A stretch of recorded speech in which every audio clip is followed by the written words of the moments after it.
Okay, Amanda, we did it. We're live. Hi. Welcome, everybody. Welcome to Self Publishing Insiders. It is my pleasure and honor to welcome author and someone I can call a friend who I've known now for years, probably over a decade now, I think so. Amanda Traylor. Welcome to the Hi. podcast.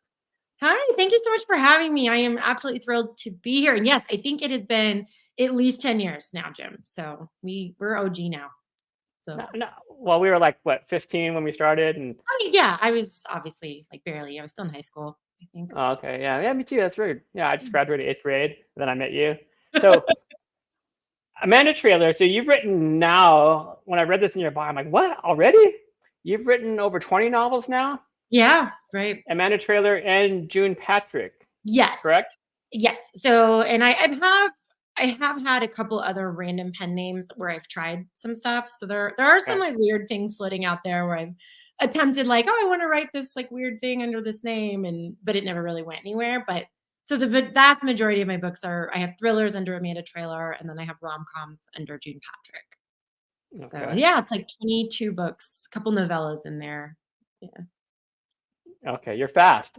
Yeah. But to, well, and one of the reasons I wanted to have you on today, because, it's this topic, how to find, build, and maintain a tribe, how to build these connections out there. And I've watched you over the years just kind of rise in this industry, and just like every time I see you at a conference, which is a lot, but you've got these people around you. You're always laughing and talking, and so I want to explore that with you, to learn that it wasn't always like that. So I want to explore how you sort of built that over time. But before we get into that, if you don't mind, let's talk about your background a little bit, because I noticed that you and I have some similarities. We both kind of went through the California State University system. We're both like journalism and English majors. Yep. Uh, but of course, like you graduated with a master's magna cum laude, and that's kind of where our similarities stop. I I did not graduate with distinction, but I'm just saying, and I didn't pursue a master's. Um, so congratulations for Thanks. that. But then you didn't immediately start writing books. You went through what we all do. You kind of had various corporate communications jobs, and in your case, you worked for some pretty big companies, some pretty big corporations out there. Yeah. Um, at what point did you start to feel that shift, like to kind of exercise your creative mind? Because you started consulting for a while too. I did that's something else I started doing at the tail end of my other And career, was yeah, natural consulting. progression, yeah. Yeah. It, Yeah, so, real quick, I will say I'm, like, one of those people who really always wanted to write creatively. okay. Ever since I was a child, it was an outlet for me. I wrote I submitted short stories creatively when I Uh-huh. was very young. I kinda got my first little award when I was about 10.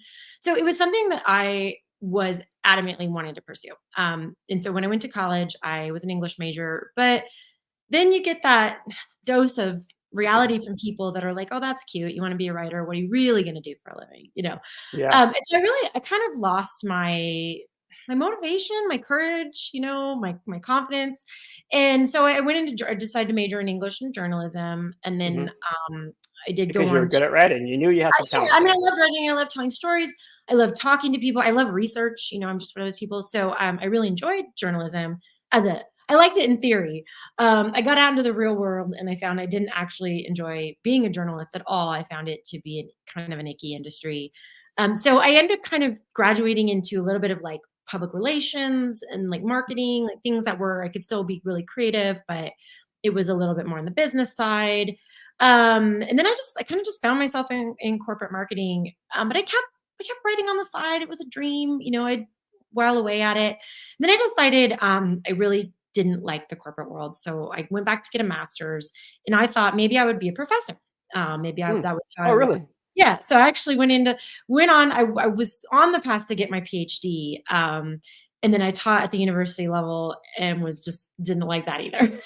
So I took the master's and kind of ran. But yes, thank you. I did graduate with honors. So it was fun. But So then I Nice. kind of found myself back in the corporate world again, but this time at a higher level because I now had a master's degree, and I kind of found myself enjoying it. It was fine, I was Hmm. working in the San Francisco Bay Area, like you, Yeah. kind of climbing my way up, and it was fine, but it definitely wasn't my passion. I was doing corporate communications for like healthcare plans, like it was not exactly sexy.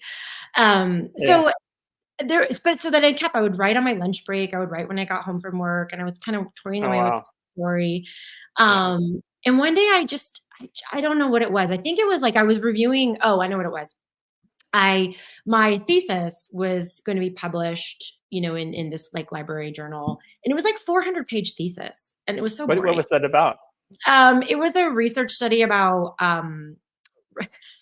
gender identities and romantic comedies. Like it was kind of a Interesting. Okay. obscure, yeah, it was an obscure thing, but I had gotten an award for it, and Ahead it of was your being time. published. And yeah, and I thought, well, if I can write this 400-page thesis, like I can write a book. Like you can do this.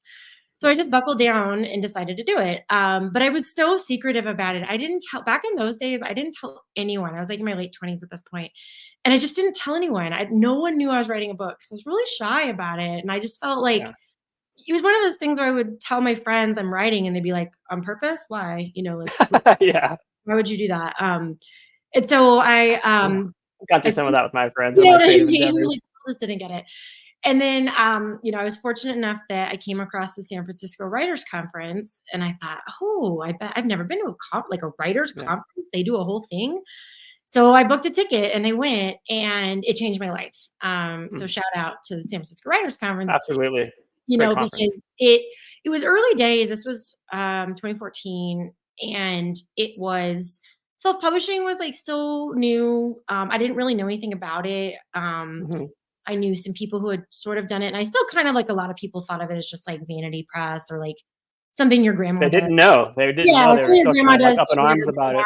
dad, yeah, like I didn't really know anything about it. But the thing that changed my life was I just sat down next to other people who were also writing books. Like, and they got it. Like it wasn't weird that I was writing a book. It was like they understood. And I thought, Love and then I met people who were making a living writing books, and this whole world that I didn't know existed. And I thought, oh my God, like I don't have to be a corporate communications, person for the rest of my life. Like I can actually go out and Yeah. pursue this. Anyway, so that was sort of the turning point, and it took me a while. I mean, I still worked for another couple of years, of course, because you don't just write a book and quit your day job. But I did You get the know, courage to publish. listen to you. You're just dropping these wisdom gems. Oh, Like, I know, right? Contrary to popular belief, it's not martini lunches on day one, but it did give me the courage to finally publish that book, pursue an agent, yeah, do all the things. And then I would say about 3 years later, I walked away from the corporate world, that's and started actually writing. pretty quick. Three Yeah, it years. is. And I was, fortunate. I had saved some money, and I had quit Yeah, I kind of transitioned. I quit the corporate and went into consulting, so it gave me a little yeah. bit more That gives you some flexibility. flexibility. Yeah, and I could write and work kind of wherever, start traveling. And Mhm. then eventually I was sort of in a position where I could do that. So I was really grateful for that. But it was like the very end of it was like more like 2018. It was the very end of 2017. But yeah, so anyway, I never looked back. And I really hope I never have to do it again. Go back to I work. think that's really important what you just said, that you really hope that you never have to do it again, because I think in myself in particular, like I still have, I won't call them nightmares, let's call them flashbacks to my Mhm. corporate life. Yeah. And that just informs my life going forward. Like I never want to go back to, corporate high tech PR, Yeah. soul I just sucking, like where you're laying in it bed was in the just middle of the night, you just have the adrenaline coursing through your veins, and you're just so stressed out because you feel like you're just wasting your life away on something that you're not passionate about. absolutely. And, it would be lying to say that you don't work really hard in this industry. Of course you do. I mean, I work probably more Yeah, than I did, but it's just I work for myself now, and it's in yeah, a pursuit that I love, and it's just like draining, I have freedom, right? I'm not chained to this corporate world. And I have bartending dreams, flashbacks, because I was a bartender in college. So that's I'll kind of wake up your with dreams that I'm that's like, kind of your brand. yeah, right. You're Yeah.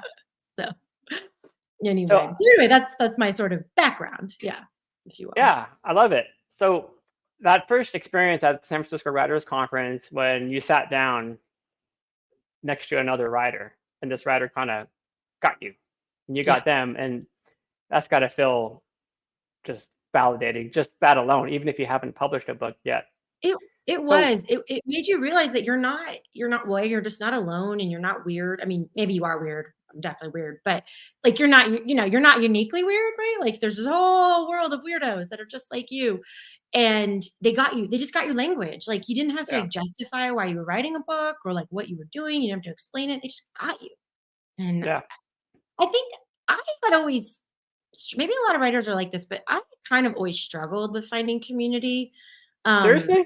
I really did, yeah, and, it's funny, Okay. like, a lot of people who would know me I don't now. mean that in a condescending No, way, no, but you I always know, like, strike me as like, just super confident and always surrounded by honestly, people. I was always pretty shy, Yeah, like, I'm naturally introverted, from an energetic standpoint, like, I'm not always great at small talk, like, crowds can be draining for me, I need a yeah, for lot of sure. alone time in my head, like and so, when I was a kid, I was actually pretty shy, I was not outgoing, I got picked on as a kid, like, so, and in college, I worked I put myself through school, so I was working a lot, and I just didn't I don't know, I always kinda struggled with finding that community, and I moved around a lot in my 20s, and I think that maybe being a writer on the inside, I never Hmm. really connected with other people, like, because I was doing this thing that felt so isolating. And then Yeah, when I met it is other isolating. writers, it was like, "Oh, there you are. Hi," "Hi, people." And then, of course, meeting other writers, then I started to find, like, local chapters of RWA and, like, things like that, the Romance Writers of America that no longer really exists, but, like, at the time, it was big, and, I Hmm. started to find these little, like, micro communities of writers, and it was really refreshing. Yeah, and so you went to the San Francisco Writers Conference before you joined any kind of a Yeah, that was writers like my organization? Okay. it was kind of my very first introduction to really anything organized. I didn't even know, like, RWA existed. Hmm. I sort of had a loose idea of, like, conferences, but sure, like, maybe there's writer groups. I sort of knew a little bit about agents and all this stuff, but I really just didn't know anything about the industry. Yeah. So I didn't know anyone else that was writing a book. I literally knew no one. I had never been Oh, in a critique group or anything like that. okay. So yeah, so that was really my first experience.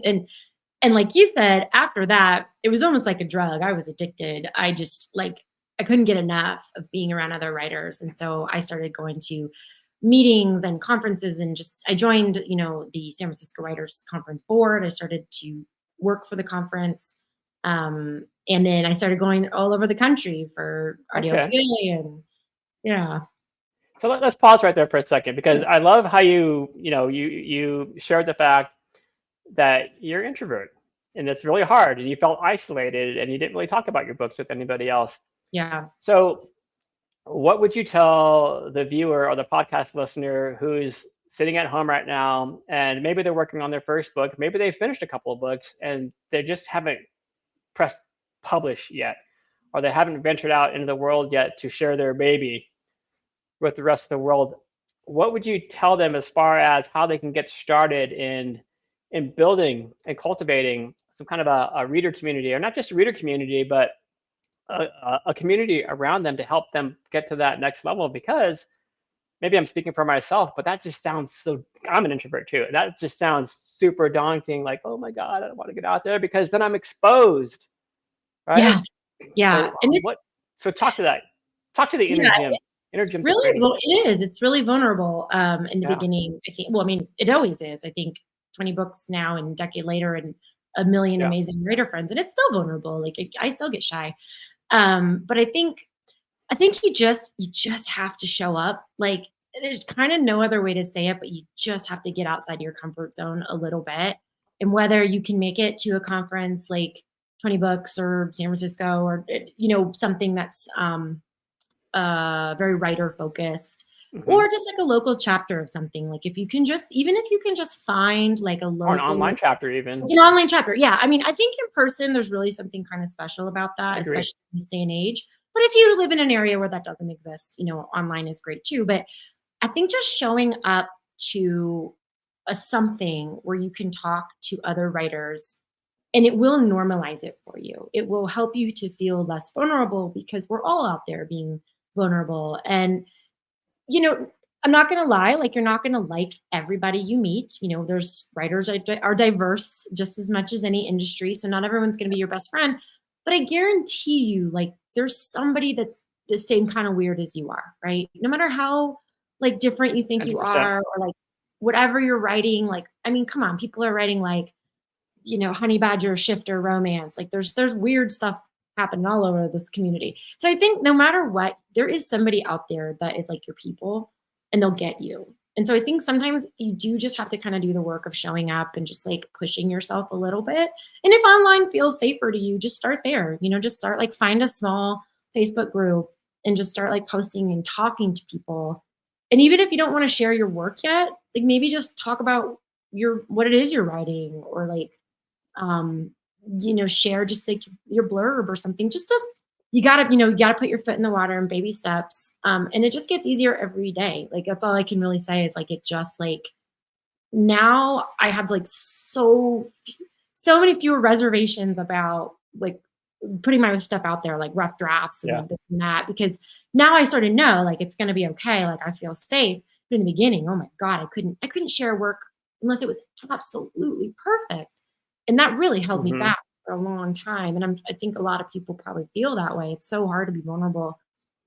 And we Yeah. do, I will say, like, I think that writing is kind of different from a lot of art forms where we do get torn apart a lot Hmm. online.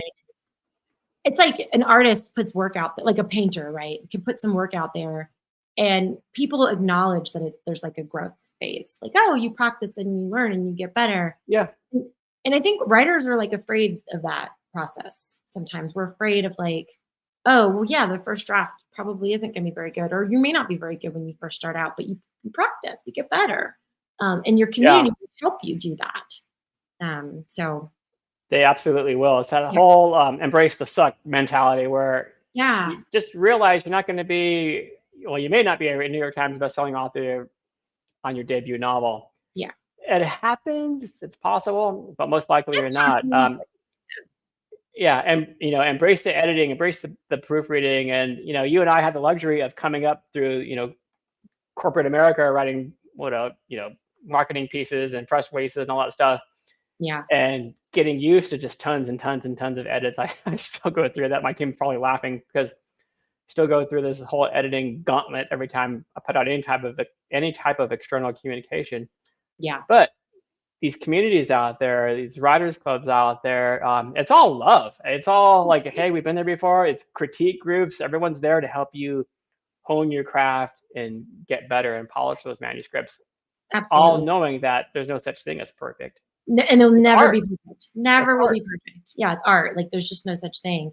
And I think, like you said, like, most people in this community, I can't speak for all because there's jerks in every industry, but most people are here they want to help you. We know that there's more than enough readers to go around. Like, we're all in the same boat. So I think you will find, this is what I found. Like, I remember going Yeah. to Romantic Times Convention, which doesn't exist anymore, but it was It's just a big huge. reader writer. Yeah, I saw you there. I think I saw you in Atlanta. Maybe all of them. New And Orleans, for sure. New Orleans, Reno. And I remember walking in my first one and feeling just so, I had like self-published one book, but I still, very much imposter syndrome. I wasn't writing full time yet.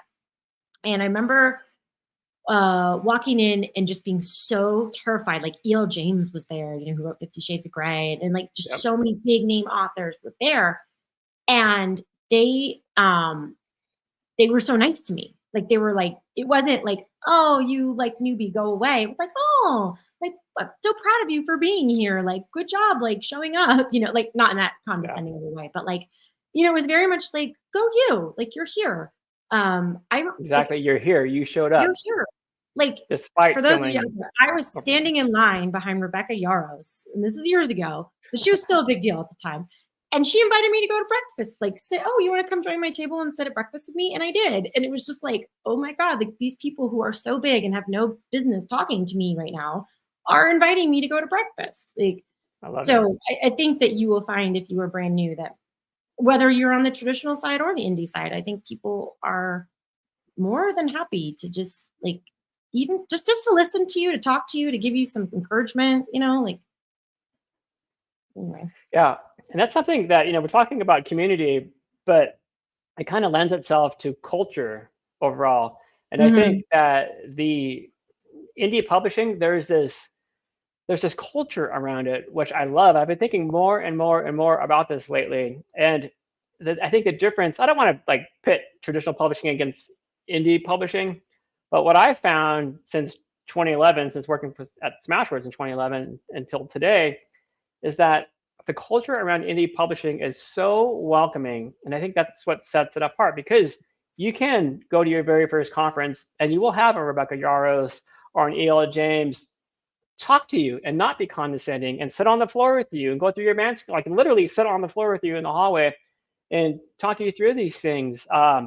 It's all about allowing those mistakes and having people lift you up, and you learn from one another. And before we started this conversation, backstage in the green room, we were talking about how this industry is a relationship Hmm. industry, and how book publishing is a word of mouth industry, and how it's always been a word of mouth industry. And you can have the biggest budget in the world to market your book and create awareness about your books, but books take off, they really take off based on reader word of mouth more than anything. Yeah, And look that's at why these relationships are so TikTok. important. Yeah, I mean, look at what's Right. happening on TikTok. It's like book talk. It's like that's because readers are out there like promoting books, to the, it's like, and Right. so it is very true. And I think that people, so this is a great example, like just being on this podcast with you. I mean, we've known each other for about, for 10 years plus now. Yeah. And it's just one of those things where you never know, you make a friend and you never know where they're going to end up in their career. And where an opportunity might come up later to co-write, to be on a show, Uh-huh. who knows? I mean, so I'm an independent author, but I do have an agent and she's fabulous. But I knew her for a few years before we Lori. signed together, and it was like by the time I wanted to sign with her, she knew me so well. She was like, "Oh yeah, I'd love to work with you," and I didn't necessarily have to go. She was my second agent, so I had gone through that awful slush pile query process. But with her, it was like I didn't have to. It was just like, oh, let's just sit down and have a conversation about working together. And I think that's part of the beauty of this industry is like you just you make friends, and then you just never know what opportunity might come up later to work together. And they might blow up and then Right. come up with a book. You never know. You never know. And you never know who you're talking to that the very first time you go into a conference. I mean, because if you go to a conference or you join a writers club, you're going to be interacting with other authors, but you'll also be interacting with publishers, Yeah, with editors, with publicists, with agents, with retailers, with merchandising managers at the retailers, with librarians, absolutely. distributors. There's so many people that you are interacting with, and every single one of those people can open up a door for you somewhere in the future of your career. Absolutely. So it goes without saying, like, be nice. Like, Yes. I was just thinking that as you're talking. I'm like, there's one piece of advice I could give people. It's like be nice. I mean, yeah. and sadly, we have drama. If we Like shouldn't even have to mention it, but go on. I know, and I really do say like you don't have to like everybody. Of course not. Like you don't have to be best friends with everybody, but be polite, be kind, and don't get involved in the drama. Don't really be careful about what you say about other people because you also don't know who's friends with whom, right? Like you could be sitting over a drink bad mouthing somebody and they're like, hey, that's one of my best friends. Like you don't know. Yep. And so I just err on the side of like, if you don't particularly care for somebody, just don't let them take up space in your head. Just walk away from that situation. Right. And in the Yes. online world, if someone's flaming you or flaming one of your friends, and you're just like, oh, I have to reply to this, just don't. I mean, Yeah, or honestly. sleep on it. I mean, I know how it feels because you're like, I can reply to this. Let it, Yeah. let it, In let it go. general, I have Try a to let it pretty go. yeah, I have a pretty strict rule about not respond like just not commenting or responding to things online that have to do with like the drama of whatever's going on with whatever. And I don't respond to negative Like I got a kind of a nasty DM from a reader recently, and it was a fairly like, here's all the things that are wrong with your book and how much you suck. And I could have defended myself or gotten angry, but I just sort of said, "Oh, thank you, thank you for reading and thank you for taking the time to respond. Like, I hope you have a great day."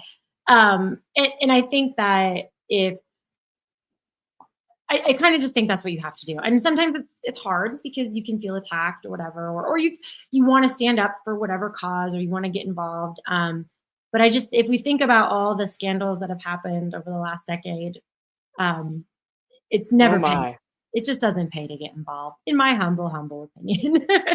Yeah, and we agree with you, Opportunities, who says the old rule holds true, and if you can't say something nice, yes, then don't.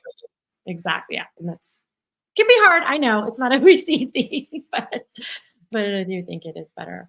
And honestly, Jim, you've said like I have a lot of, I always seem to have a lot of friends at conferences and I know a lot of people. I think a lot of it is just being friendly, just talking to people and being nice, and being open. And I think that creates an open door for people to want to talk to you. When you just give off an air of, when people know you as a nice person, I think that it makes you a little bit more approachable, approachability. And what happens is when you first begin those relationships, if you're approachable, then those people that you met at the last conference, when they see you at the next conference, then they introduce you to their group of friends, and then it kind of just keeps growing from there. Like it grows exponentially, this network, this little community that you've had just for having lunch with two people at one point just starts to grow and grow and grow. Yeah. And one of the other things I've tried to do over the years is when I meet a new person, especially like the San Francisco Writers Conference, for example, when I was in a director level, like a board of directors position, I was a speaker and a coach and all that. So it was at a slightly different level. And I would always try to take somebody that was new or aspiring and introduce them to somebody I knew that was writing something similar to them. And you know what? That reminds me of Michael Larson of San Francisco, one of the founders of San Francisco Writers Conference, who he was one of the founders. He's old school, traditional publisher, but just the nicest man. And the thing that really struck me about him, the very first time I ever met him, I was so green to the publishing industry. Was the very first day I met him. He took me aside and said, "If there's anything you want to learn about this industry, you pull me aside or you give me a call. Here's my phone number."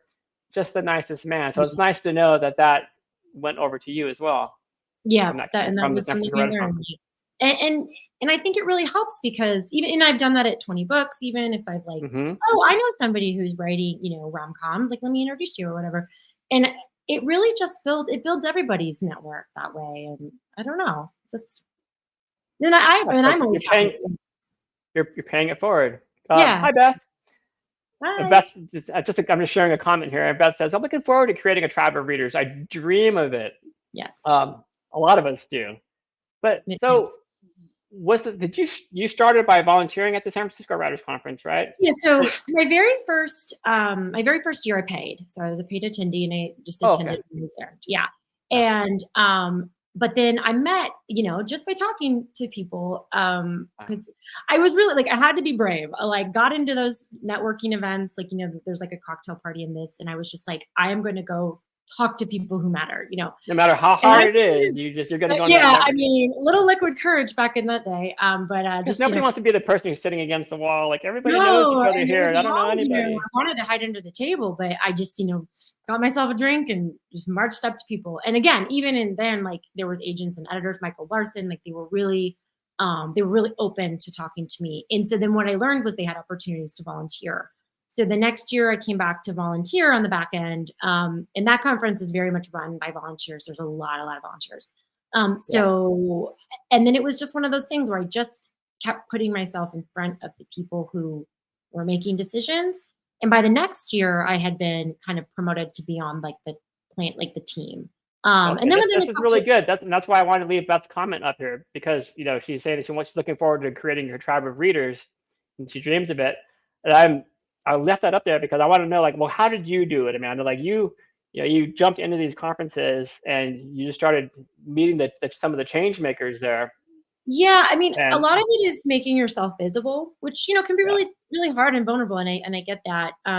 So for me, it was like for that particular area, it was like, how can I volunteer for a position that will put me in front of the most people? Um, how can I just be the most useful, right? Like, and so I just would and be reliable. Like, and how do I be reliable? Like, I really tried to not I mean, you wanna benefit yourself, of course, but I was like, "What can I do to benefit other people, like, first, so that they rely on me, and then that in turn, like, they wanna help you." Like, you know what I mean? I mean, maybe that sounds cheesy, but it was just yeah. like, by putting other people first, it kind of definitely helped me to get in front of different people. So, yeah, so then by the next year, it was like, "Oh, like, you're a super reliable person, like, do you wanna actually come be on our planning team?" And I was like, "Yes, I do." And even though that was, you're on the conference level, but I got to meet like agents, editors, writers, like New York Times bestselling authors, like big time people on the back end, like. Hmm. And then within a couple of years, so I worked for the team for a while, and then I got promoted to be an executive planning director, and I ran all the volunteer See what operations. So this happens is when you're reliable. yeah. So I was running a team of like over 100 people, and it was great. It was amazing. I did step away from that role this year. Finally, it was just a bit Well, every time consuming. I saw you there, you were out of breath. I was running, yeah, Yeah, exactly. The first couple years, I'd always wear high heels, and then by the end of it, I was like running yeah. around in sneakers. Um, and so Let I me ask am you a still on. specific. I'm sorry, I cut you off. No, I said I am still on the board of directors, but I walked away from that role. Yeah, Okay, I want to ask you a specific question. Comes from the introvert in me. yeah. So let's say you're walking into a networking event. Every conference has a big networking like cocktail Mhm. hour or whatever it is. And you said that you just charged in and started conversations. That's really hard for a lot of people. Yeah. How did you start a conversation, and what was your go-to? Well, and I used this at that How do you break conference, that ice? RWA, and lots of different ones. So I would usually go in with a plan. Like it takes a little bit of research sometimes, like knowing who's going to be there. Hmm. Maybe this is my corporate past coming through. But, Yeah. if I had so like, I want to talk to, romance writers who are doing this. So I would try to research who was going to be there. Like, is there anyone writing what I want to write that's going to be there? Or is there an agent or an editor that is Hmm. repping what I want, or, whatever your goals are? Um, or I just want to talk to the person who has the coolest stilettos on. I don't know, whatever your Yeah. goal Yeah. is. So you had like an opening statement or opening question. Yeah. So I would usually, and yeah, you kind of like find an opening line. Like maybe it's just like complimenting that person's outfit, or saying like, "Oh, I think I recognize you from whatever." Hmm. I don't know. You just kind of find a small little thing to break the ice. It's not always easy, and I'm not gonna lie, not everybody is. A lot of us writers are very introverted, so That's tough. people, even if they're friendly, they can be kind of like, "Why are you talking to me?"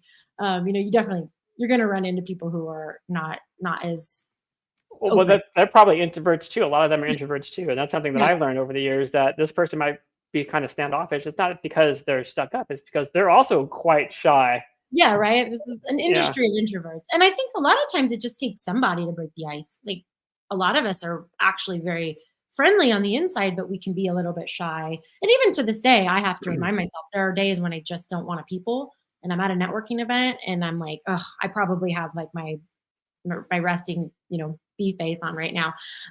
So, Yeah. it takes practice. I mean, it still takes work, but, yeah, I just try to have, like, an opening line, like, it's hi, or even maybe it's just like, "Hey, what do you write?" Like, maybe if you see somebody who's just also standing around awkwardly, you kinda just walk up and you just say like, "Oh, Hey, how's it super going? awkward. What do you write?" I don't Yeah, you like, having a good conference? Yeah. yeah, like, honestly, and I know it sounds simple and easier said than done, and there's probably people who are having a panic attack right now just thinking about it. But this is an industry that is not for the faint of heart, right? Like, it's hard. I'm not gonna lie. It's wonderful and it's But we fabulous. love it, right? Love it. But like, it is hard to make a living doing what we do. It takes work, and you are going to have to get used to rejection in some way, like whether it's from the traditional sense, or whether it's just those reviewers that just don't like you, or bad sales, a failed launch. I mean, it's going to happen to everybody. I think that it really does behoove you to just to get a thick skin, to work on your self-confidence, get out there in the little ways that you can. And I think networking is a really good way to build those muscles, Yeah. because it gets you over that fear of just like talking to a stranger or putting yourself Every out time you do it, it gets a little bit easier and there. a little bit Absolutely. easier and a little bit easier. Yeah. I Um, mean, yeah. So, so no, it's okay. I want to apologize to everybody because I focus the conversation a lot on the industry side of the conversation. So oh, let's yeah. talk about readers and building your reader tribe. Yeah. Um, how do you go about it? Is it kind of the same strategy? Do you go to reader specific events? Do you Mhm. do it all online? Like what do you do to connect and grow your reader base? Yeah. So, I would say like 2018, 2019, I was going to reader events like Romantic Times, and I would sell books. Mhm. Some book signings. I did some local events that I would do a lot of that kind of stuff. Uh-huh. And then I was trying to build online. So, I have an active social media and all that. Now, of course, the pandemic happened kind of right Yeah. as my career was taking off. I'm not going to lie. So it really squashed, and I had a baby during the pandemic. So it kind of squashed a Good lot, timing. like, in-person stuff that I had been working on, and my career definitely shifted during that time, as I'm sure a lot of people did. So it definitely shifted to a lot more online stuff, playing around with TikTok and that kind of thing. I am really actively trying to get back out into the community more. So I did some book signings this year. I did the infamous Readers Take Denver, if anyone knows about Yes. that disaster. I did that this year, but despite the disaster, it was great. I mean, I saw thousands of readers. That was magical. So, and then like I'm doing like a book signing at a local bookstore here in a couple weeks. So I am trying to get more of that engagement. I've really actively tried to build up a newsletter, and Okay. that was something that was a goal the last 2 years about. So to be diligent about sending out a newsletter every week, So and you just recommend every week, once a week. well, The it newsletter. depends. I don't know. I think Everyone's kind of I've heard like once a week. I've heard you gotta. I think 3 times a week. I think it Right? boils down to what feels organic to you and what you can Yep. actually sustain. If you Okay. can only sustain once a month reliably, just do once a month. But I found that I had for my rom-coms anyway. My thriller readers are kind of like meh. They don't really respond. But my not no offense to my thriller readers, you're fabulous, but they're not as engaged on my newsletter. My rom-com readers really like the newsletter. They love to hear from me, and they enjoy the personal stories. They like to hear about my daughter and like just like whatever I'm doing with my life. So it kind of made that a little easier. So I send that out once a week. And I really engage with them on a personal level. Mhm. Um, I would say do as much of that as you feel comfortable with. You don't have to give away stuff that you're not comfortable with, but if you can find ways to like be a little bit raw with your readers, they really enjoy that. They feel like they know you because there's a lot of competition out there. That's a great point. Like the competition just for your attention, right? There's Right. so many books, there's so many Netflix, there's so many TikToks that if readers can connect with you as a person, they feel a bit more loyalty to you. It's Absolutely. 100%. That's a yeah, great comment. And I think that's what sets the indie community yes, apart. we're really good at that. Yes, we are. Or yes, you are. I Well, wanted to share this comment from Layla who says, I use social media and sharing short form writing on Tumblr to get people interested in joining my Discord of people who like the niche stuff yeah. that we share an interest in. Yep. That's awesome. Yeah, because that's another the thing that's great about the indie world is you don't necessarily have to have this big blockbuster idea of a book to find your people, right? Like there's so many niche down things that people write that there's readers for. And some of it does incredibly well. Some of this stuff that you're like, wow, I never would have thought that like there's a market for that. And so when you find those loyal readers that just love what you write, like my rom-coms are really specific. They're like travel romance. They're all set in Hmm. like a travel destination. And so I'm not doing a lot of the normal stuff that rom-coms are doing, but I have these readers that will read everything because I'm just like speaking their language. They just love that trope. Yeah. And so I engage with them really heavily on like I know you want to take a vacation now. Here's the top, resorts in the world, whatever. And even though they're not actually going to go visit this luxury resort in Tahiti, they just love reading about it, right? So we That's can fun. we can just talk about that because it's an interest. So if you find your readers that just have those same little quirky interests that you do, you can become friends. You know what I mean? You can just, yeah. Yeah. So this brings up the question from Leonardo, who asks, but how to build a big newsletter? This is a bit too vague. It's hard. It is. Yeah. It's hard. So, okay. So I heard from you. I'm going to kind of repeat some of the things that you said to how to build a big newsletter. And it's going to take time. I mean, everybody starts at 0, and you might have friends who they have 10,000 followers or more. That probably took years. So what I'm hearing from you, Amanda, to answer Leonardo's question is consistency, and kind of being yourself, bringing your personality into this. It doesn't always have to be about the books. It probably shouldn't always be about the books. It's engaging them with you and interacting with them and responding to them. But you're the expert. I'll let you. Oh gosh, I do not feel like the expert, but because there are some people who, have incredible newsletters that put me to shame. But I learned a lot. I'm not going to lie. I really struggled with that the first couple of years because part of my holdback was that shyness in me that was well, I don't know. I don't have anything interesting to say. No one cares what I have to say. So I really struggled with engaging with my readers in the beginning because it was kind of like being at that cocktail party and not thinking that I was very interesting. I didn't think anyone cared. So I never sent a newsletter. And then surprise, surprise, my newsletter had terrible open rates because I didn't engage with them. So then I really started focusing on it the last few years. I will say, going from, starting from 0, it's not easy. I would recommend, there's some really great newsletter builders out there, Book Sweeps is wonderful. You can basically participate in a giveaway and they find readers that want to join newsletters for very specific genres. So they ran one when I launched my rom-coms last year, and they were running one that was people who like Hallmark movies, and my books were very much fun Hallmarky movies. So I joined that, and I was able to find my first couple hundred readers that were really into that thing. Okay, great. So I just started there, and the key is keep your newsletter healthy. Whether you have 10 people on it or 1,000 people on it, engage them, do all the good hygiene you need to do so that you're getting good open rates. You shouldn't send from a Gmail. There's books on this stuff to make it, do all that stuff. But I would say, be consistent and be engaging. I don't really plug my books every week. I might have a little banner at the bottom every week. It just says here's a book. But most of my content is actually lifestyle content that relates to the book. So it's recipes, travel stuff, maybe. So it relates to your demographic. It relates to my demographic and stuff that might be in my books, but not about the books. And then I'll give them an update on what I'm writing or something. And then every few weeks. Every few weeks I'd probably plug oh, by the way, this is up for pre-order or something like that. Gotcha. I'm sorry if I missed it earlier, but do you do reader magnets too within your newsletters as well? Yeah, I do. So depending, so I give away short stories for my thrillers. My rom-coms, I actually give away a limoncello recipe. It's very simple. Limoncello recipe, it's Italian drink. Because my very first book is Italian Rendezvous. So if you join the newsletter, you get my recipe.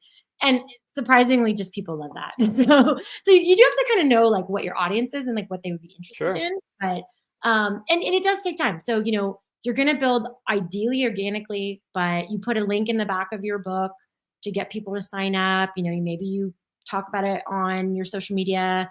Maybe you do a giveaway and it's oh, this is just going to be for my newsletter followers, so join me. You have to make it engaging, and you have to make it not just a bunch of sales, because there's just, there's a lot of noise out there, and people don't necessarily want to just be sold to. They want to be engaged. So we're all being sold at all the time, staggering amounts of ads thrown at us, right?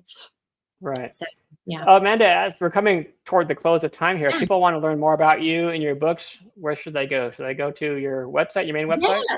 Yep. So you can go to amandatraylor.com, which has all my my June Patrick stuff is there too. So all my stuff's in one place. You can find me on social media, Instagram and TikTok at Amanda Traylor author, at Amanda Traylor author. also at June Patrick author. So I have two personas. Yeah, you can find me there, and I love engaging, and I'm always happy to give advice. And yep, and I do. What was I going to say? I do work with aspiring authors. So if you ever have questions or you want coaching, whatever, I'm here. Oh, that's nice. Yeah, I do it on the side more. I used to didn't do know it you were more. still doing the coaching. I do kind of one off, so I don't advertise it a lot because it's not something I'm very, pretty busy with the writing life. Because but you've got a toddler and you're a novelist. But I do teach master classes and I do some coaching. So if anyone's interested, you can reach out and we can chat. But yeah. So it was so great to be here, Jim. It was so good to see you. Oh, so good to have you here. You've been so approachable all these years. We really appreciate it. If you do see me at a conference, come say hello. I will. Yeah. I know you will, Jim. So I want to thank all of our viewers and just remind you out there, if you could please like, share, comment, and subscribe to this channel here. It helps us attract more viewers out there and attract killer guests like Amanda here to come on the show.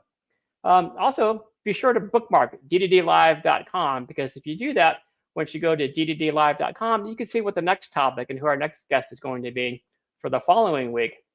And finally, if you are an aspiring author out there and you're trying to learn more about this community and you're getting ready to click publish for the very first time, why not sign up for your free Draft to Digital account simply by going to draft2digital.com.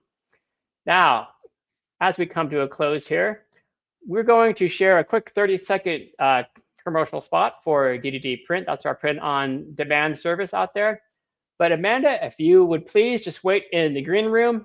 We'll be with you in a second. Thanks again, Amanda, so much for joining us. We appreciate your time. We know you don't have that much of it, so thank you for being Always here. For you. All right, thank you. And for our viewers out there, thanks so much for joining us this week, and we hope to see you again time. Bye, everybody. Ebooks are great, but there's just something about having your words in print. Something you can hold in your hands, put on a shelf, sign for a reader. That's why we created DDD Print, a print-on-demand service that was built for you. We have free, beautiful templates to give your book a pro look, and we can even convert your ebook cover into a full wraparound cover for print. So many options for you and your books. And you can get started right now at draft2digital.com.